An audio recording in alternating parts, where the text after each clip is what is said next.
Hey, it's David H. Lawrence the 17th, and every month when I do our monthly accountability session with my clients and students, it's called Pro Connect Live, where we don't concentrate like we do in the workouts and the classes on the art of voiceover, the commercials and the narration and the animation and the audiobooks and all that, the styles of voiceover that we do. In the Pro Connect Live session, we concentrate on the commerce and the science. So the business building and the technology that you need to understand. So those are the three tenets that we teach from: the art, the commerce, and the science, and mindset. But that's kind of across everything. Anyway, in these Pro Connect Live sessions, I always begin things with a thought starter, something that I heard about or read about or put into use or I find really particularly useful. And one of those thought starters is the idea that you should really pay as little attention to reviews as possible. And I know it's really hard for audiobook narrators. The thought starter that I share is even the Bible has 1-star reviews. Now, wherever you come down on religion, the Bible is still one of the most popular, one of the best-selling, one of the most venerated, talked about pieces of literature in history. And you would think that it's lasted this long because it's pretty high quality. Whether you believe in its message or you believe in what it has to say or not, it's still got a tremendous track record. And yet there are still people who pick it to shreds and give it a 1-star review. And, something current happened when we were all reminded a few weeks ago when Game of Thrones had their finale, their series finale, that Game of Thrones also had some pretty poor reviews. One in particular from the New York Times and their reviewer Ginia Belafonte in 2011, in April of 2011, right when Game of Thrones came out. Oh, she just eviscerated it in the New York Times. She said, Game of Thrones is boy fiction, patronizingly turned out to reach the population's other half. So she was saying clearly that, they were showing good-looking men so that they would draw women in, and that it was unworthy of being on HBO, the network that had The Sopranos and Deadwood and The Wire. Okay. She complained about the subtitles for Dothraki and for Valerian. She said, keeping track of the principles alone feels as though it requires the focused memory of someone who can play bridge at a Warren Buffett level of adeptness. I mean, there were lots of interweaving stories and lots of principal characters, apparently too much for her taste. She also said costume drama, sexual hopscotch. For those of you who know the show, there's incest, there's revelations of nephew-aunt relationships and many things and lots of sex. It's HBO, there's incredible violence and lots of sex.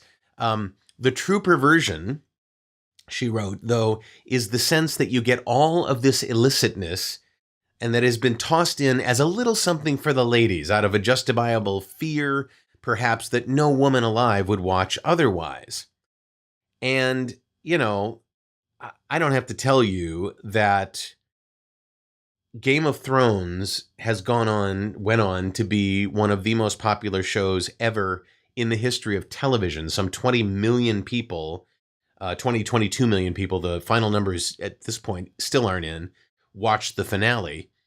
And it won more Emmy Awards than all of those other shows that Ginia talked about on HBO combined.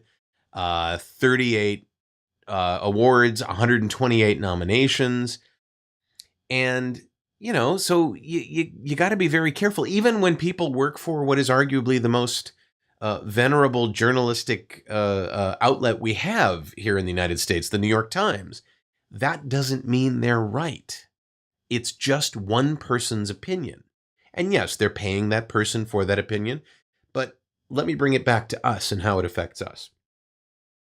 When you voice an audiobook and you take any time whatsoever going to Audible or going to iTunes or going to Amazon and reading the reviews, finding negative reviews, and letting those negative reviews affect you, you are engaging in a huge, horrific, degrading, and useless waste of time.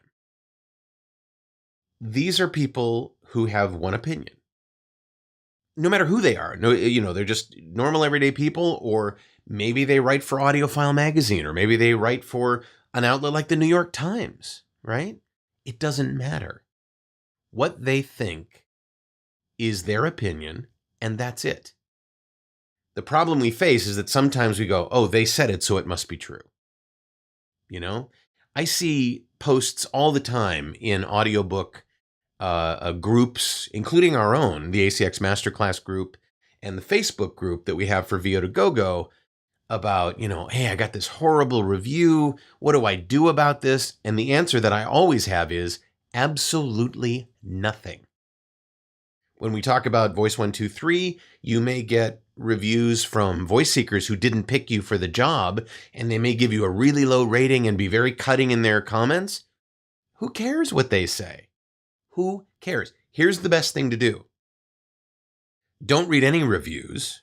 Don't go in the audition outbox on Voice 123. I tell people to avoid that like the plague. If you must read reviews, only read and allow yourself to feel great about the good ones. Just reject. I know, and you're thinking, well, wait a minute, isn't there any value to what? No, there is absolutely no value whatsoever. They're not narrators. They don't know what you've gone through. You know yourself, you've read reviews where you're like, really? They're complaining about how fast or slow the person read? Or they're complaining about the pronunciation of a word? Or they're complaining about, that's not the way I pictured the character in my mind as sounding? Who cares? Right? Now you think to yourself, well, the problem is those reviews might affect sales. Yep, they might affect sales. And they also might affect your psyche. And they also might affect your ego. And they also might affect your feelings. And I don't want that to be something that affects you at all, one bit. I'm all for the great reviews that make you feel fantastic, that make you go, yeah, I can do this. I made somebody happy.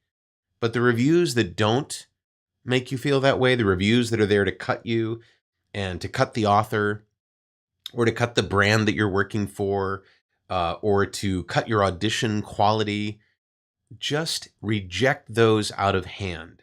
Again, I come back to the fact that the people that watch these videos are a very self-selected group of higher functioning performers. You got this. And you don't need a reviewer to give you validation of that. You've got this. Know that. Whatever people say negatively, know that you're on the right path. You're on this journey. And you're only going to get better and better, and you don't need them to tell you one way or the other. The good reviews, if they make you feel great, awesome. Read them, print them out, put them on your vision board, do whatever you want. But the bad reviews, avoid them like the plague. Don't pay one bit of attention to them. And remember, even the Bible and Game of Thrones has some one-star reviews. So tell me what you think. Can you stay away from reviews? Is it like this siren song drawing you to them? Let me know. Give me a comment below. If you're watching on votogogo.com, give me a comment below. The conversation is sane and moderated. If you're watching on YouTube or somewhere else, come on over to votogogo.com. We got a lot of great stuff for you there, for you as a performer, and for you in other areas of work as well. If you would like to subscribe to my YouTube channel, well, then go ahead and click on my face there. If you don't see my face there, then there's a subscribe button somewhere on the bottom of the page here. And if you want to see the latest episode I've done, click on that frame. YouTube will play it for you. I'm David H. Lawrence, the 17th. I thank you so much for watching. I hope this helped, and I'll talk to you tomorrow.